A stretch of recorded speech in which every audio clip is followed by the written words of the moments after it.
Castle juice. Anyways, we're live at the moment. I'm sharing my screen. It wasn't allowing me to share the teams like a few. So I'm sharing my whole screen, which is teams now. So yeah, I'll show you what I'm sharing now. Yeah, so this is live, and I'm live on my phone, so I can see that. So this is streaming now. But also, imagine these people don't even have water. Shame.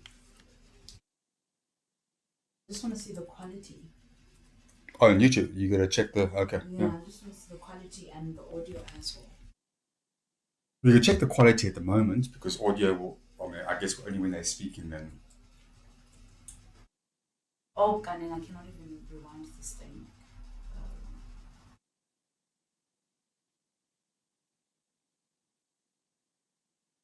What? It's really decent. No, but I'm saying it's No, actually no, decent. no. I expected worse. Yeah. To be quite honest, it's decent. Yeah. Yeah.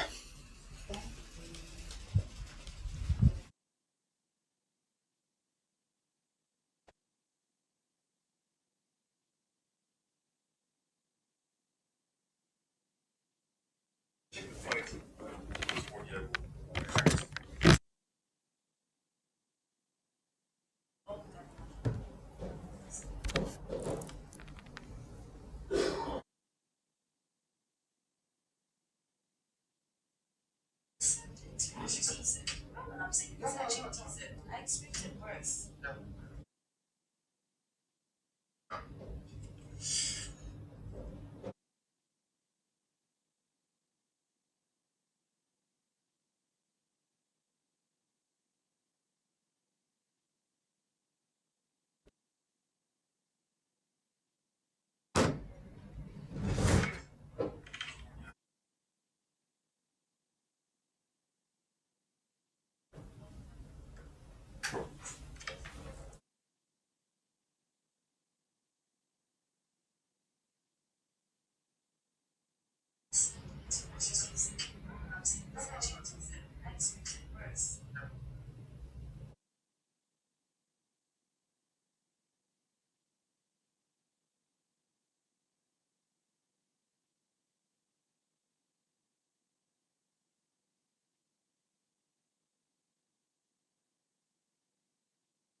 You can't even block this thing if it's not running. If it's not streaming there. If the participants are not speaking. Yeah. Like now, there's no one there. We can't even get out. No, I have to stop the stream. Oh. That's a lot.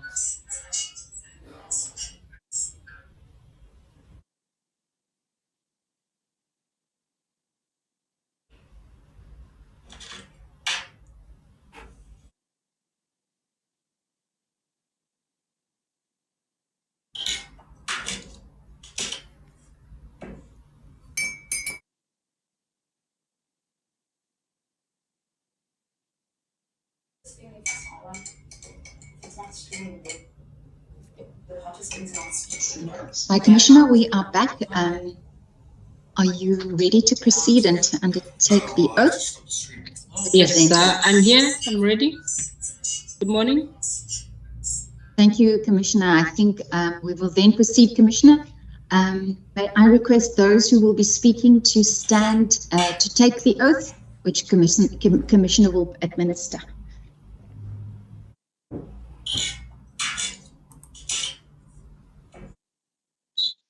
Are you going to? Oh, and two speakers from the panel. All right, Commissioner.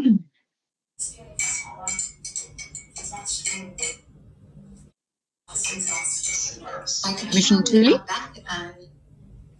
Yes, I'm only able to see one, which is the MM of Ntabankulu.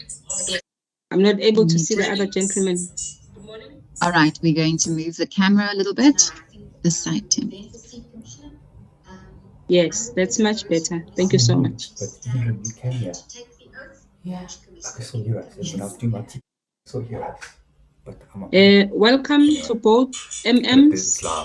And thank you once again, just so that you can prepare yourselves for the consolidated report of the Alfred Nzo district. You have previously indicated that you have no objections to taking the oath, and therefore may I kindly again ask you to read your full name, surname, institution that you represent, the local municipality together with the district, as well as the position that you occupy, please. Thank you so much. And thank you once again. Good morning, Commissioner. My name is Lizo Matiwane, the municipal manager of Matadele local municipality from the Alfred Nzo district.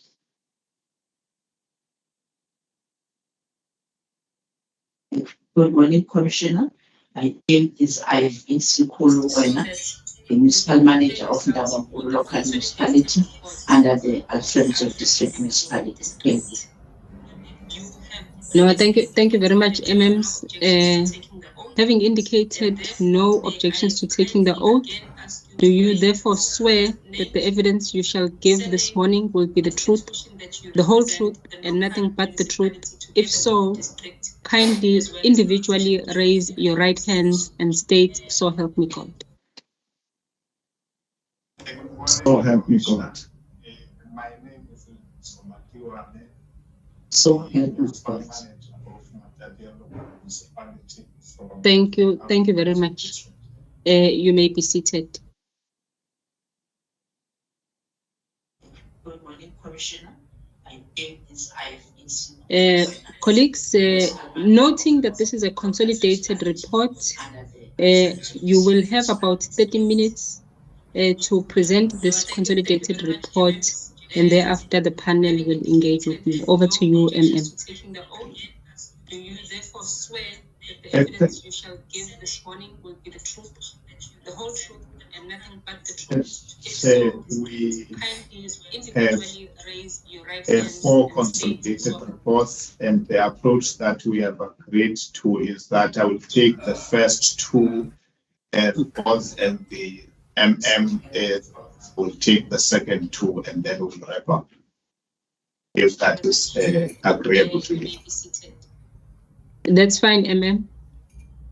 Thank you. Commissioner, the first report will be from Matadele, but briefly, Chair has indicated we are coming from Alfred Nzo district municipality, and Alfred Nzo district municipality is composed of 4 local municipalities, which is Umzimvubu local municipality, Ntabankulu local municipality, Ngizana, Winnie Madikizela Mandela municipality, formerly Ngizana, and Matadele local municipality. In terms of the functions, the roads are the function or are the competency of the local municipalities. The district municipality is only focusing on sanitation and water, but the function of the district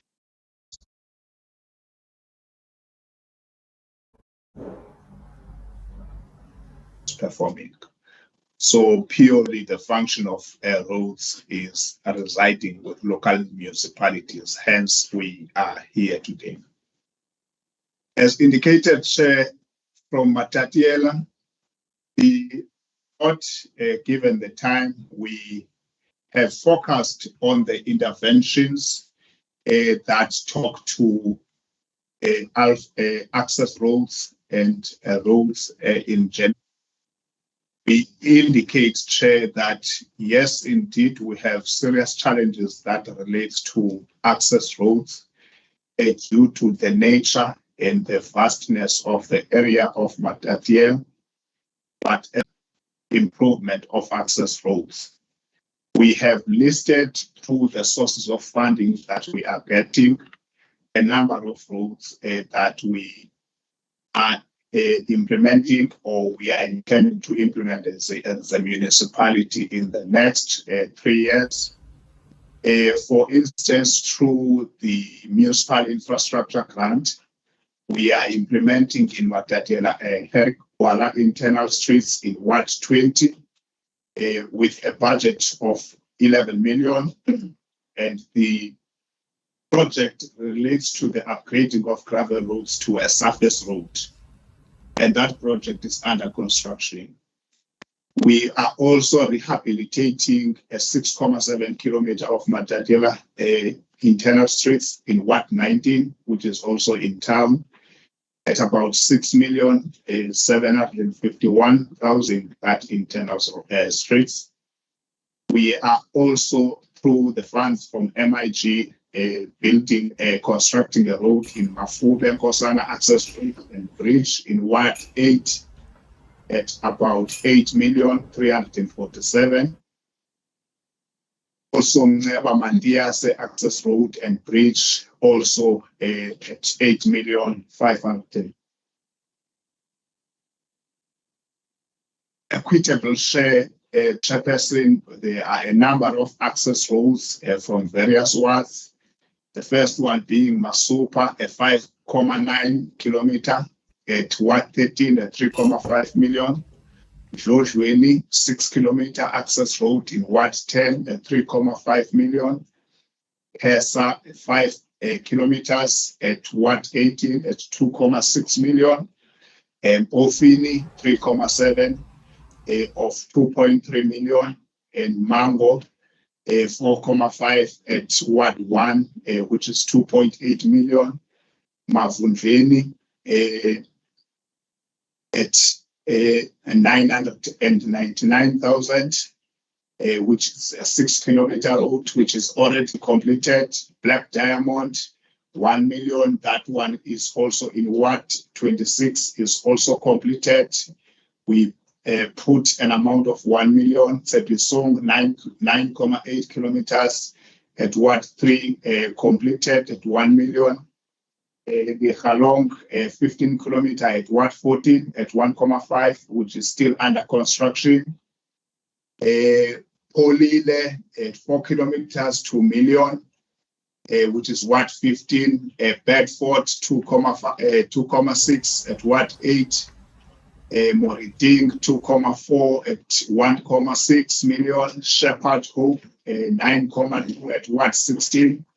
Springana, 3.7 kilometers at Ward 11 at 2 million. Sekutlong, 5 kilometer at Ward 23 at 3 million. Pamlaville, Geni, 6.3 at Ward 7. And Mwabo at 3.6 at Ward 18 at 2.3 million. All those roads share as part of our plan. They are still under procurement.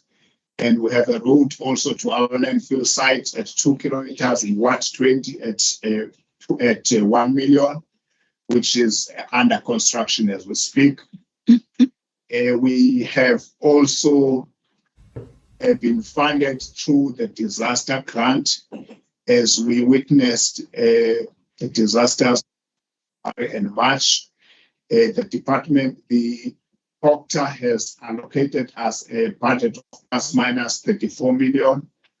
We have been able to put Upper Mvenyane to Mabeleni access road and bridge, hillside at 2.6 million. That one is in Ward 21, hillside Mwengane access road and bridge at 15 million, which is in Ward 7. Rockville Protea access road at 6.4 million. Balloon Street, which is in town in Matatiela at 1.2 million. Any bridge also in Ward 7 at 2.2 million.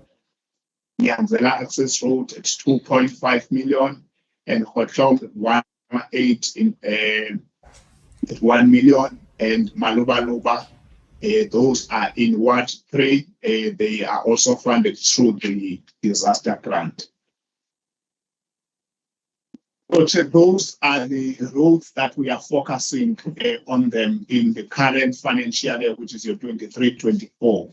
And then we have a 3-year capital plan, which is a very long list of roads, Chairperson, from that year, which we can attach as an annex to this road. So that is our summary report from that year. So in a nutshell, Chair, that is how we are dealing with the situation in terms of alleviating the status quo of the road infrastructure within Matatia. Yes, we admit that there are obviously many challenges due to the nature of the fact that most of our roads are gravel roads. I can go to the next municipality, Chair, which is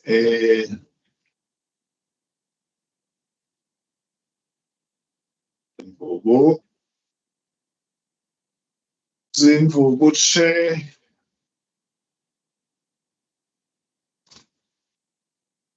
I might not talk to the introduction because the introduction of the report focuses exactly on the purpose of why we are here. What we are saying in Mzimvubu is that to try and mitigate the issue of poor road infrastructure, Mzimvubu LM has procured a panel of ad hoc plant hire to harness the damaged road infrastructure that is in very poor to even inaccessible conditions, whether it is due to deterioration or adverse weather conditions. After the disasters that were declared in Alfrenzo, Mzimvubu LM experienced a big challenge in accessibility of roads infrastructure that was posing a threat not only to road users, but to community able to receive vital services due to this.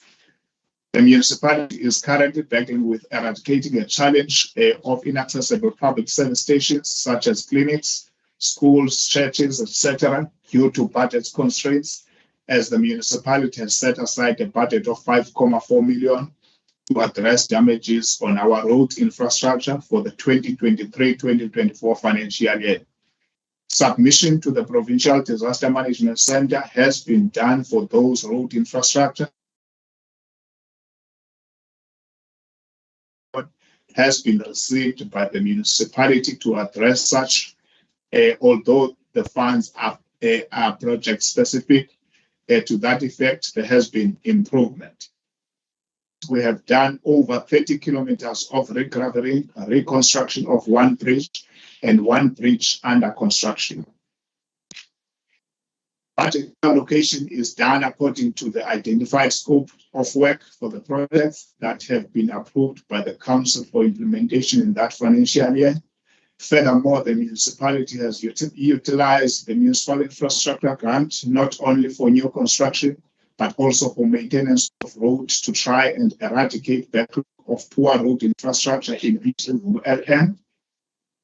The major concern currently in Mzimvubu is the overflow and rise in water levels in our rivers, resulting in sourcing of culvert approaches and inaccessibility of culverts during heavy rains.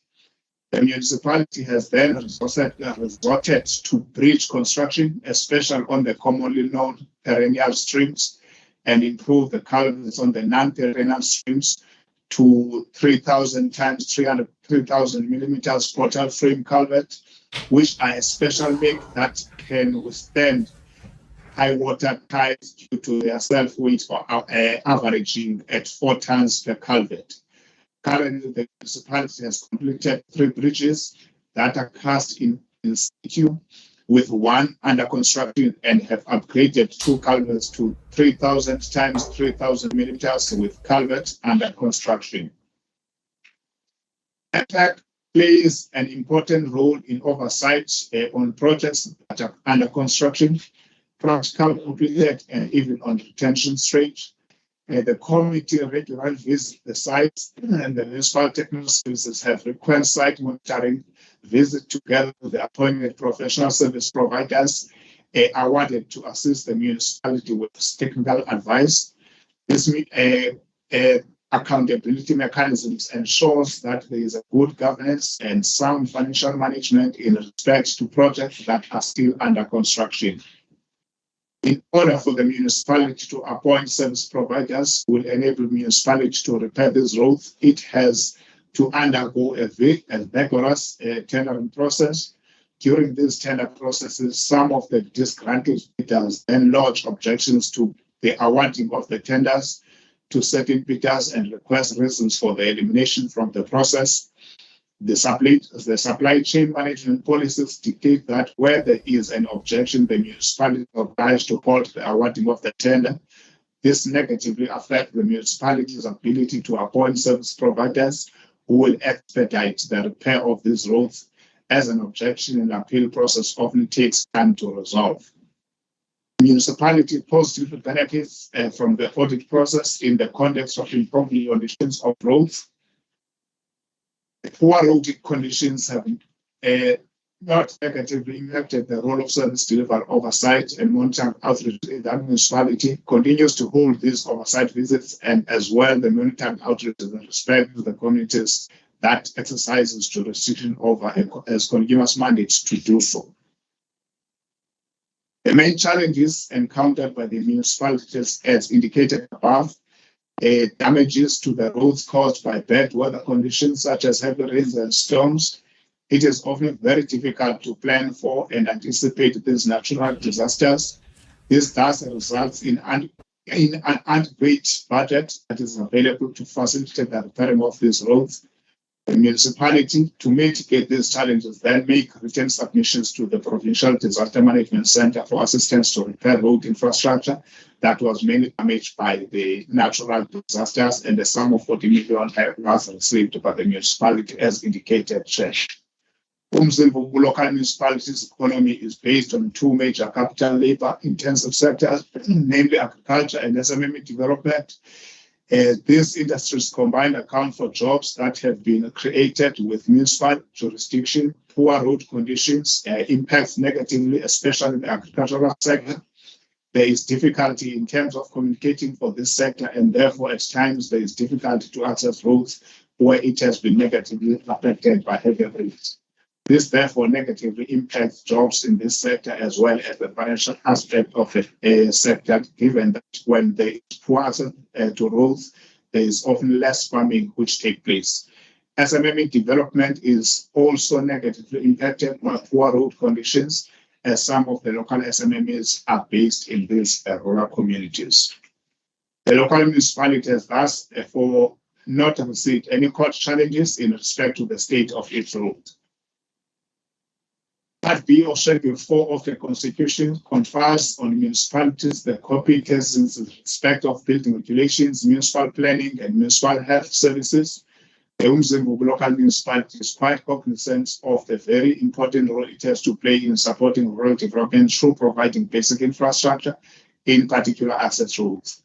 Our municipality, through its infrastructure project, continues to play this role by progressively extending basic infrastructure in areas with our jurisdiction. There are various projects under the pipeline and better days are ahead of the municipality. Thank you, Chair. I will hand over to my colleague.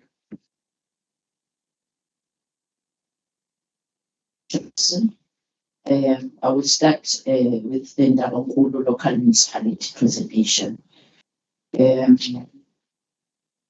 As Chair, let me state it upfront that the road infrastructure in the municipality is classified as very poor, since most areas are inaccessible, more especially during the rainy weather conditions. The municipality has only 19.26 kilometers of roads within the municipal jurisdictions that are surfaced.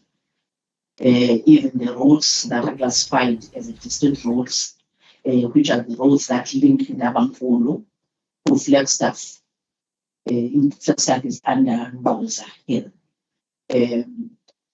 R08019 and Mount Fred through the R080125 are largely gravel roads, which is now currently deteriorating. This compromises safety and accessibility and resulting in a higher use of maintenance costs for the motorists. Mention also the fact that the Department of Transport has maintained 5 kilometers of the completely inaccessible roads, that is the R08019, and 11.8 kilometer is currently under maintenance by the Department of Transport. 15.2 kilometers of the DR08019 is in a fair condition, that is trafficable in all weather conditions. Then the DR08025, that is the road from N2, was surfaced through phase 1 and the phase 2, which both total kilometers. Then phase 3, that is linking phase 1 and 2, equivalent to 10 kilometers under construction. Within the 30 kilometer road, which is not yet planned for surfacing, I think that's the hospital that was recently renovated and opened. That road is not yet planned for surfacing. It belongs under the Department of Transport. By the Department of Transport, this is causing people from Ndabamkulu to seek services in the neighboring municipalities due to better access because of that route, because of the conditions of our roads. This has impacted negatively to the transport industry of Ndabamkulu, since they are dependent to only one surface road, which is 13 kilometers from Poti N4 to Ndabamkulu town. There's that branch when you're going to, that is in that N4, when you're going to, from Alfred to mountains, then you branch from Ndabamkulu. So they depend to that route. The conditions in the LM has the highest extent of, and in the LM, that is in municipality, has the highest extent of unpaved roads within the district. Only 6% of the surface roads. Then these unpaved roads can be further categorized into surface types being gravel and track roads. 783 kilometers is gravel roads consisting of earth and track roads. 377 kilometers has been constructed and achieved to date with a backlog about 406 kilometers of roads that require construction and rehabilitation. So what is achieved now is 377 kilometers. The municipality has about 78 kilometers of very poor unpaved road condition, 121 kilometers of poor unpaved road condition, and 103 kilometers of fair unpaved road condition, and 26.9 kilometers of very good road conditions, with an estimated asset value of 422,877.